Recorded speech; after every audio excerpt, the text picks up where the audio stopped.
আসসালামু আলাইকুম বন্ধুরা, সবাইকে স্বাগতম আমার আজকের এই ভিডিওটি দেখার জন্য। আজকে আমি আপনাদের সামনে আলোচনা করব ওয়াটার রিজার্ভার।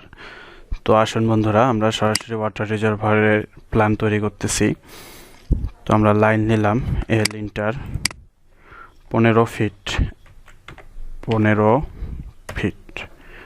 ফিট বাই 7 ফিটের আমরা একটা ওয়াটার রিজার্ভার তৈরি করব। তো এরপরে আমরা 7 ইঞ্চি করে অফসেট দেব। ও ইন্টার 7 ইঞ্চি অফসেট, সব দিক দিয়ে আমরা 7 ইঞ্চি করে অফসেট করে দিলাম। তো এরপরে আমরা এটা চেম্বার করব, CH ইন্টার আমরা চেম্বার করে দিলাম।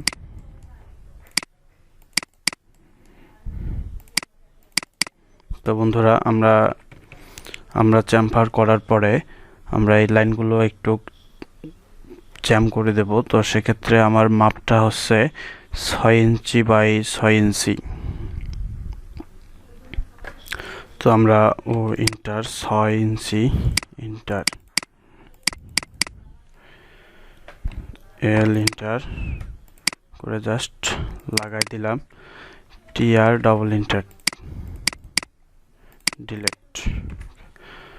তো বন্ধুরা, এভাবে আমরা ওয়াটার রিজার্ভার তৈরি করব। তো আমি এখন এটা মিরর করব, MI ইন্টার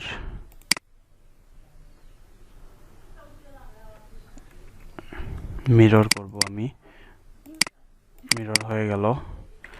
ট্রিম করব, TR ডাবল ইন্টার ট্রিম, এবং আমি দুটো ধরে নিচের দিকে মিরর করে বসাই দেব।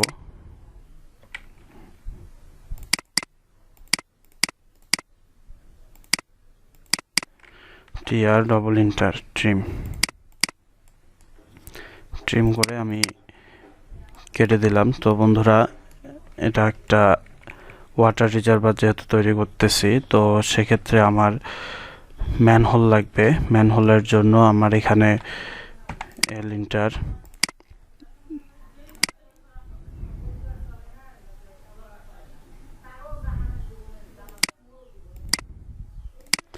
ও ইন্টার 3 ইঞ্চি TR ডাবল ইন্টার। আমি ট্রিম করার পরে এখানে সার্কেল করে দেব। সার্কেল বলতে আমরা এখানে ম্যানহোলের যে একটা গেট থাকবে, তো আমরা সেটা ম্যানহোল উপর থেকে যে ঢাকনাটা থাকবে সে ঢাকনার জন্য আমরা একটা সার্কেল, সি ইন্টার মিনিমাম সাইজ 24 ইঞ্চি করে দেব। তো ইন্টার 2 ইঞ্চি। তো বন্ধুরা, এটা আমরা একটা ম্যানহোল করে দিয়েছি, এবং এই ম্যানহোল থেকেই আমরা পানি নিষ্কাশন করব। তো আমরা সরাসরি মাপগুলো দিয়ে দিই, মেজারমেন্টগুলো আপনাদের বুঝতে সুবিধা হবে। 15 ফিট,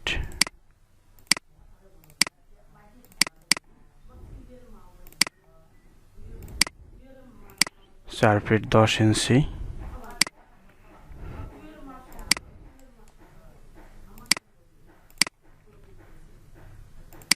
তো আমরা সবগুলো মেজারমেন্টগুলো ভালোভাবে দিয়ে দেব আপনাদের দেখানোর জন্য।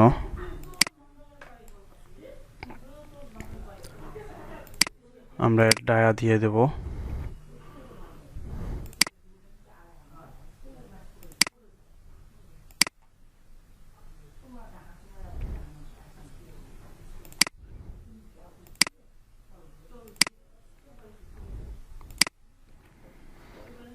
তো বন্ধুরা, এভাবে আমরা একটা ওয়াটার রিজার্ভার তৈরি করব, water রিজার্ভারের plan.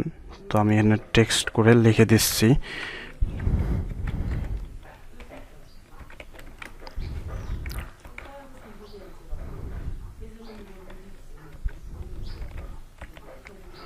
Water reservoir plan, PLAN।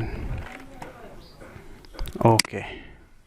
তো বন্ধুরা, এভাবে আমরা একটা ওয়াটার রিজার্ভার তৈরি করব। আগামী ভিডিওতে আমরা ওয়াটার রিজার্ভারের সেকশন নিয়ে আলোচনা করব। তো বন্ধুরা, আজকে এতটুকুই। সবাইকে ধন্যবাদ আমার ভিডিওটি দেখার জন্য।